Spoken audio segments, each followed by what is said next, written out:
ገድለ አዳም ምዕራፍ 8 አንድ አምላክ በሚሆን በአብ በወልድ በመንፈስ ቅዱስ ስም የአባታችን የአዳምና የእናታችን ሔዋን የገድላቸው ዜና ይህ ነው።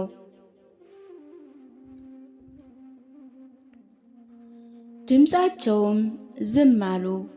የአባታችን የአዳም ቃል በእግዚአብሔር ኃይል ወንድሙ ከወንድሙ ጋር እንደሚነጋገር ያሬድን እንዲህ ብሎ አነጋገረው። ልጄ ያሬድ ሆይ ከሰይጣን እጅ ላድንህ፣ ለእግዚአብሔር መሥዋዕት አሳርግ። ቁርባን በምታሳርግበት ጊዜ እኔ በማሳርግበት መሠዊያ ላይ ሁን፣ በእርሱም የቁርባንህን አሳርግ። ከሰይጣን የተነሳ ልብ የምትል ይሁን፣ ጥፋቱንም ስለሚሻ በምትሃት ብዙ ጊዜ በሙሽራ ተመስሏልና። ነገር ግን እግዚአብሔር ከእጁ አዳነኝ። ሕዝቦቹንም ከእርሱ የተነሳ ያስተውሉ ዘንድ እዘዛቸው። ለእግዚአብሔር ቁርባን ማሳረግን አትተው። ከዚህ በኋላ የአዳም ቃል ዝም አለ። ያሬድና ልጆቹም ከዚህ ሁኔታ የተነሳ ደነቁ። በድኖችን እንደነበሩ አስቀመጡ። ያሬድም ሌሊቱን ሁሉ እስኪነጋ ድረስ ይጸልይ ዘንድ ከልጆቹ ጋር ቆመ። ቁርባንንም አዘጋጀ። አዳም እንዳዘዘው በመሠዊያው ላይ አሳረገው። ያሬድ ከእግዚአብሔር ዘንድ ምሕረትን የኃጢአትንም ስርየት ስለጠፋውም ቀንዲል ከመሠዊያው ላይ ቆሞ ሳለ እግዚአብሔር ያሬድን በመሠዊያው ላይ ታየው። እርሱንም ልጆቹንም ባረከ፣ መረቀ፣ መሥዋዕታቸውንም ተቀበለ። በመሠዊያው ላይ ካለች መለኮታዊ እሳት ይወስድ ዘንድ አዘዘው።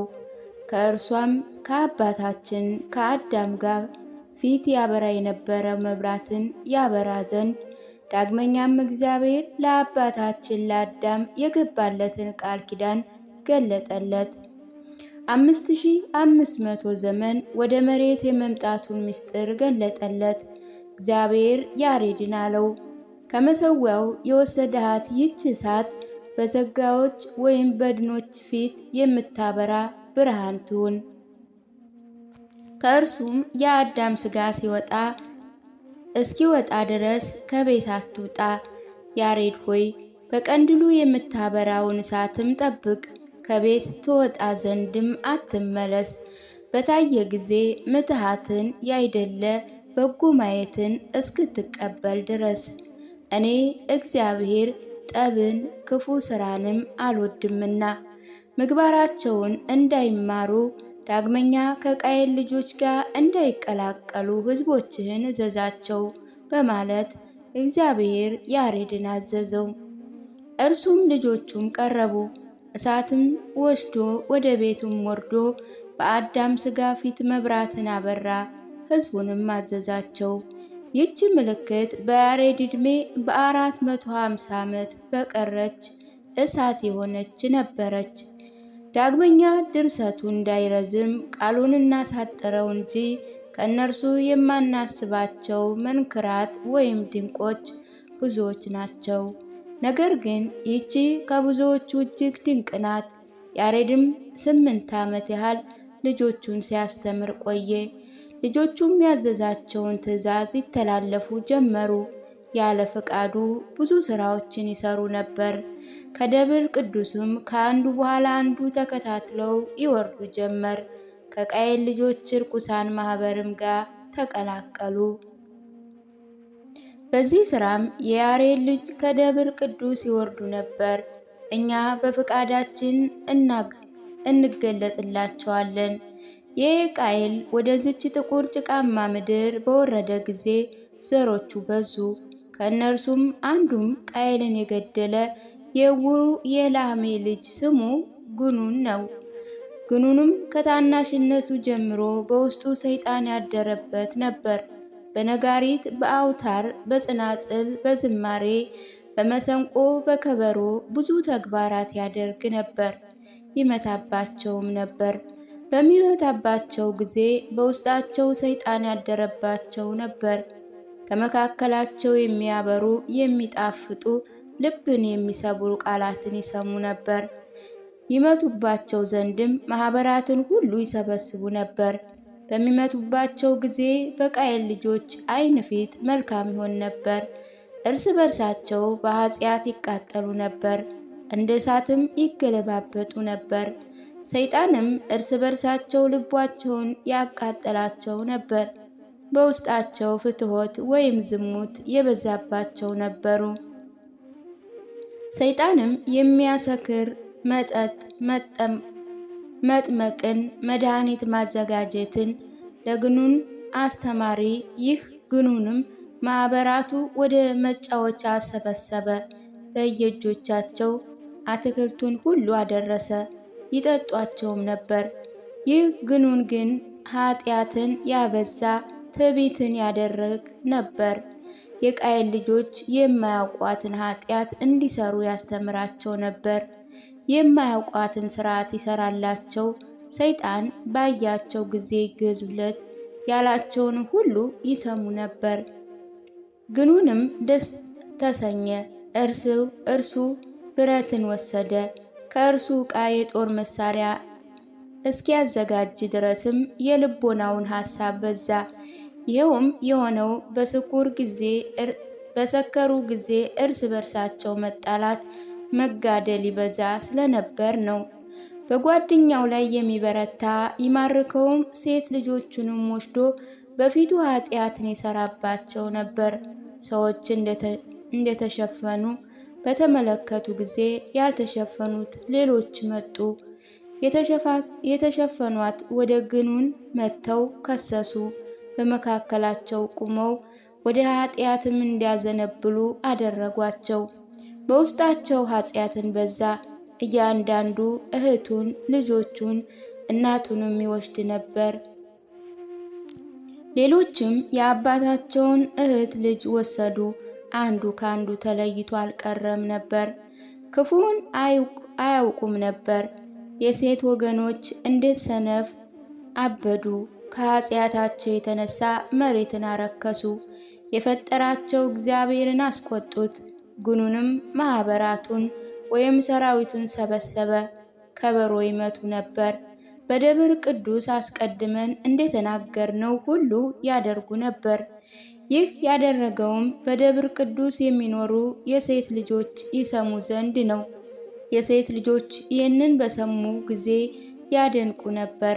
ማኅበራቱ ወይም ሰራዊቱ ወደ እነርሱ ይመጡ፣ ወደ እነርሱ የሚመለከቱ ዘንድ በተራራው ራስ ይቆሙ ነበር። ለ1 ዓመትም እንዲህ አደረጉ። ዓመቱ በተፈጸመ ጊዜ ሰይጣን እነርሱ ትንሽ እንደሆኑ ተመለከተ። በግኑንም አደረበት። በመከፋፈል የተለያየ ሥራይን ያደርግ ዘንድ አስተማረው። የቃየል ልጆችም ይህን ሁሉ ያደርጉ ነበር። በደም ግባት በልብስ ያንጸባረቁ ነበሩ። በከበሮ በነጋሪት ወደ ተራራው ራስ ይሰበሰቡ ነበር። ያማሩ ልብሶችን በመልበስ ፈረሶችን በመጋለብ ብዙ መጥፎ ተግባራት ያደርጉ ነበር። በተራራው ላይ የነበሩ የሴት ልጆችም ስለወደቁት ሰራዊት በእግዚአብሔርን ያመሰግኑ ይጸልዩ ነበር። እግዚአብሔርም መላእክት ወይም ልጆቼን አላቸው። ታላቅ ደስታም ተደሰተባቸው። ከዚያ በኋላ ትእዛዛቱን አልጠበቁም። አባቶቻቸው የተከተሉትን የእግዚአብሔርንም ቃል ኪዳን አልያዙም። ከጾማቸው ከጸሎታቸው ከአባታቸው ከያሬድ ምክር ተለዩ እንጂ። የቃየል ልጆች የለበሱትን ልብስ ያደረጉትን ጌጣጌጥ ያዩ ዘንድ ከጠዋት እስከ ማታ ድረስ በተራራው ራስ ላይ ይሰበሰቡ ነበር። የቃየል ልጆች ከታች ሆነው የሴትን ልጆች ያዩዋቸው ዘንድ ወደ ላይ ይመለከቱ ነበር። ማኅበራቱ ወይም ሰራዊቱ ከተራራው ላይ ቆመው ወደ እነርሱ ይወርዱ ዘንድ ይጠሯቸው ነበር። የሴት ልጆችም ከተራራው ላይ ሆነው እኛ መንገዱን አናውቅም፣ የላሜ ልጅ ግኑን እነርሱ መንገዱን እንደሚያውቅ ሰሙ። እንዴት እንደሚያስወርዳቸውም አሰበ። ሰይጣናት ማታ ተገለጡለት፣ እንዲህ አሉት፣ እነርሱ የቆሙበት ተራራ መንገድ የለውም ነውና ከእርሱ ይወርዱ ዘንድ በነጋታው ሲመጡ ከተራራው ጫፍ በስተምዕራብ በኩል ኑ። በዚያ የውሃ ምንጭ መንገድ ታገኛላችሁ። ይህች በሁለት ተራሮች መካከል ወደ ውሃው ታች ታወርዳችኋለች አለው። በነጋ ጊዜ ግኑን እንደ ልማዱ ነጋሪትና ከበሮ መታ። የሴት ልጆችንም ሰሙ፣ እንደ ልማዳቸውም መጡ። ግኑንም በምዕራብ በኩል ወደ ታች የምትወርዱበት መንገድ ታገኛላችሁ አላቸው። የሴት ልጆች ከእነርሱ ይህንን በሰሙ ጊዜ የሰሙትን ሁሉ ለያሬድ ይነግሩት ዘንድ ወደ ቤት ተመለሱ። ያሬድ ይህን በሰማ ጊዜ አዘነ፣ እነርሱ እንደሚተላለፉ አወቀ። ከዚያ በኋላ ከሴት ልጆች 100 ሰዎች ተሰበሰቡ። እርስ በርሳቸው ወደ ቃየል ልጆችም እንውረድ፣ የሚያደርጉትን ስራቸውን እንመልከት፣ ከእነርሱ ጋርም እንደሰት ተባባሉ። ዳግመኛ ያሬድ ይህን ነገር ከ100 ሰዎች በሰማ ጊዜ ሰውነቱ ተናወጸ፣ ልቡም አዘነ። በታላቅ ንዴት ተነስቶ በመካከላቸው ቆመ። ከተቀደሰ ንጹሕም ከሆነ አባታቸው በውስጥ እንኖር ዘንድ ካዘዙን ከዚህ ተራራ አንድስ እንኳን እንዳይወርድ ሲል በጽድቅ በአቤል ደም አማላቸው። ያሬድም እነርሱ እንዳልተቀበሉት በተመለከተ ጊዜ የተቀደሳችሁ ንጹሐን ርኅሩኅ የምትሆኑ ልጆች ሆይ ከዚህ ከደብር ቅዱስ በወረዳችሁ ጊዜ እግዚአብሔር ዳግመኛ ትወጡ ዘንድ አይፈቅድላችሁም አላቸው። ዳግመኛ እኔ አባታችን በአዳም ሞት በጻድቁ በአቤል ደምም አምላችኋለሁ።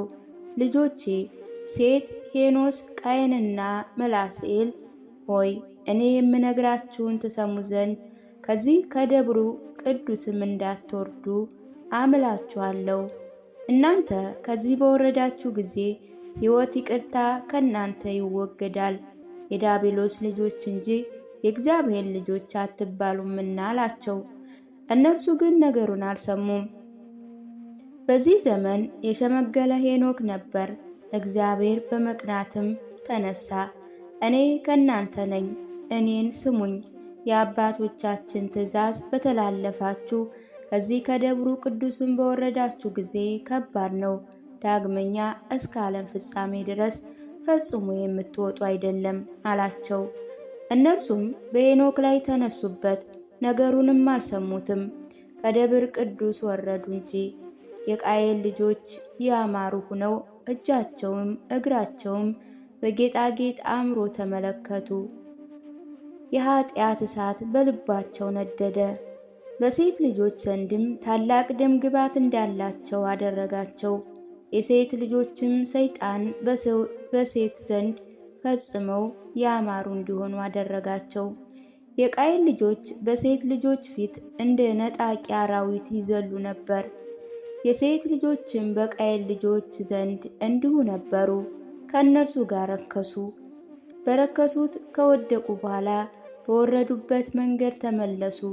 ወደ ተራራው ይመለሱ ዘንድ ወደዱ፣ ነገር ግን አልተቻላቸውም። የደብር ቅዱስ ድንጋዮች በፊታቸው እንደምትንገበገብ እሳት ሆነባቸው። ስለሆነም ዳግመኛ ፈጽመው መውጣት አልቻሉም።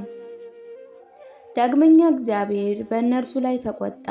በእነርሱ ከምስጋና ሕይወት ስለወረዱ ተጸጸተ። ከእነርሱ ወገን ንጹሕናቸው እንዴት ነው! በኃጢአት እርኩሰትም እንዴት ወደቁ!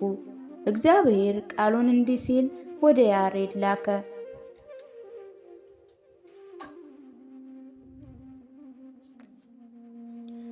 ለእኔ ልጆችህ ብለህ የጠራሃቸው እኒህ ልጆችህ እነሆ ትእዛዜን ተላለፉ፣ ወደ ጥፋት ወደ ኃጢአት ምድር ወረዱ። ወደዚህ ወረደው እንዳይጠፉ ወደ ቀሩት ዘሩ ተመለስ አለው። ያሬድ በእግዚአብሔር ፊት አለቀሰ፣ ከእርሱ ምሕረትን ይቅርታን ፈለገ። ያሬድም ሥጋው ከነፍሱ ትለይ ዘንድ ይፈልግ ነበር። ከደብር ቅዱስ ስለ ልጆቹ መውረድም የእግዚአብሔርን ቃል አይሰሙም ነበር። ያሬድም የእግዚአብሔርን ትእዛዝ ሰማ፣ እንዳይወርዱም ወደ እነርሱ ተመለሰ። ነገሩን እየሰሙትም ምክሩን አይቀበሉትም ነበር። ከዚያ በኋላ ሌሎች ማህበራት ተሰበሰቡ። ወንድሞቻቸውን ይፈልጉ ዘንድ ወረዱ። አብረው በአንድነት ጠፉ። ከእነርሱ አንድስ እንኳ ሳይቀር በአንድነት ካሉት ከተናናሾቹ በቀር አንዱም ከሌላው ጋር እንዲህ ሆነ። ያሬድም ከደረሰበት ሐዘን የተነሳ ታመመ። ዕለተ ሞቱ እስኪደርስም እንዲሁ በሕመም ነበር። የበኩር ልጁ ኖኅናንም ጠራው። ከእርሱ ዘንድ በደረሱ ጊዜ ጸለየላቸው፣ ባረካቸው። አላቸውም እናንተ የጻድቃን የንጹሐን ልጆች ከዚህ ከደብሩ ቅዱስ አትውረዱ። የወለዳችኋቸው ልጆቻችሁ ከዚህ ደብር ቅዱስ ወርደዋልና ሰውነታችሁ የምታጸይፍ ዝሙታቸው የእግዚአብሔርን ትእዛዝ ከመተላለፋቸው የተነሳ ከደብር ቅዱስ እንደ እንግዳ መጻተኛ አደረጉ። እኔም በእግዚአብሔር ኃይል በደብር ቅዱስ እንደማይተዋቸው አውቃለሁ። ልጆቻችሁ ትእዛዝን የቀደመ አባቶቻችንን ትእዛዝ ተላልፈዋልና። ነገር ግን ልጆች ሆይ እግዚአብሔር ከኃላፊው ምድር ያወጣችሁ ይህ ደብር ቅዱሳን በዓይኖቻችሁ ታዩ ዘንድ አትመለሱ። ልጆቼ ሆይ ልቦናችሁ በነፍሳችሁ አድርጉ፣ ከእናንተ ጋር ያለ የእግዚአብሔር ትእዛዝም ጠብቁ። ከዚህ ከደብሩ ቅዱስ በወጣችሁ ጊዜ ወዳዛች ወደ ኃላፊና ወደማታውቋት ምድር ትገባላችሁ። ከእናንተ ጋር የአባታችን የአዳምን ሥጋ ሦስቱን ያማሩ ቁርባናት እጅ መንሻ ውሰዱ። እነዚህ ወርቅ፣ ዕጣን፣ ከርቤ ናቸው። እነዚህ የአባታችን የአዳም ሥጋ በሚቀመጡበት ቦታ ይሁኑ። ልጆች ሆይ ከእናንተ ለሚቀረው የእግዚአብሔር ቃል ወደ እርሱ ይመጣል፣ ከዚህ ምድርም ይወጣል። ከእነርሱ ጋርም የአባታችን የአዳምን ሥጋም ይወስዳል። መድኃኒት በሚደረግበት ምድር በቀራንዮ ያስቀምጠዋል። ኖሃም ከእኛ የሚቀረው ማን ነው አለው። ያሬድም የምትቀረው አንተ ነህ አለው። የአባታችን የአዳምን ሥጋ አጽም ከቤት ትወስዳለህ። የጥፋት ውሃ በሚመጣበት ጊዜ ከአንተ ጋር በመርከብ ታስቀምጠዋለህ። ድህነት ወደሚደረግባት ቦታ ቀራንዮ የአባታችን ሥጋ የሚወስደውም ከአብራክህ የሚወጣው ልጅህ ሴም ነው አለው። ያሬድም ወደ ልጁ ወደ ሄኖክ ተመለሰ።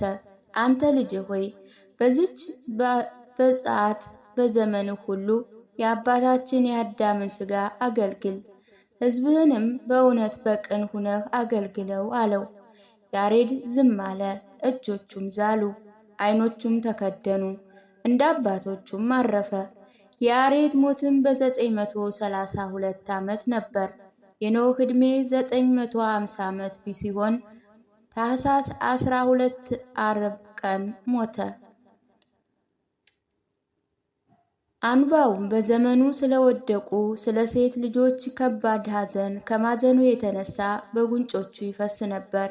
ሄኖክ፣ ማቱሳላ፣ ላሜህ፣ ኖህ አራቱ ለእርሱ አለቀሱለት። በጥሩ አገናነዝ ገነዙት።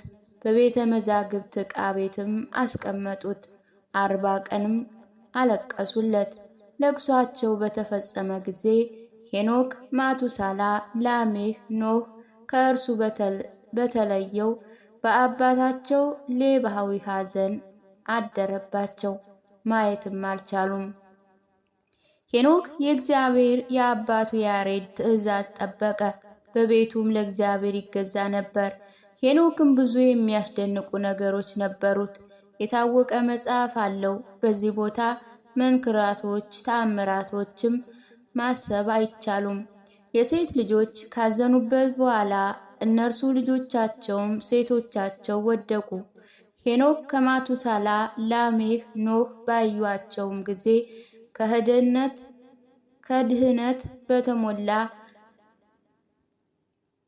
ክህደትን በተሞላ በዚያ ጥርጣሬ ኃጢአት በመውደቃቸው ልቦናቸው ታመመ።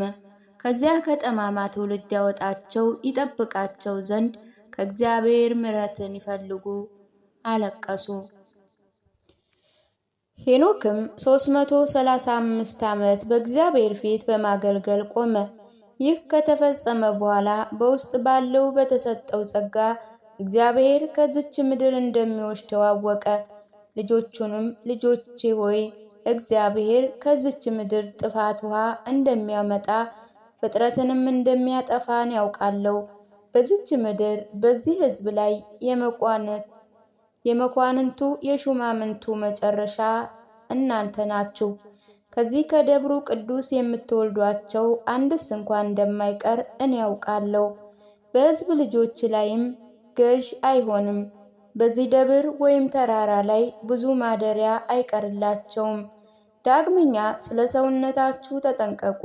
ለእግዚአብሔር በመገዛት እግዚአብሔር በማምለክ ጽኑ። በቀናች ሃይማኖት ለእውነት በመገዛት በንጽሕና በቅን ፍርድ በንስሐ አምልኩት አላቸው። ዳግመኛም ጮኸ። ሄኖክም ከእነርሱ ማዘዙን ከፈጸመ በኋላ እግዚአብሔር ከዚህ ደብር ተራራ የቸሮችና የእውነተኛ ማደሪያ ወደ ሆነችው ወደ ሕያው ምድር ብሔረ ሕያው አሳረገው። ይህም ብርሃኑ እስከ ሰማይ የሚደርስ ደስታ የሚገኝበት የገነት አደባባይ ነው። ይህ ብርሃንም ከዚህ ዓለም ብርሃን ውጭ ነው። ዓለምን ሁሉ የመላ የእግዚአብሔር ብርሃን ነው። ቦታውም አይወሰነውም። በእግዚአብሔር ብርሃን ውስጥ በመኖርም እግዚአብሔር ሞትን እስከሚፈቅድለት ጊዜ ከሞት ስልጣን ወይም መዛግብት ወጣ።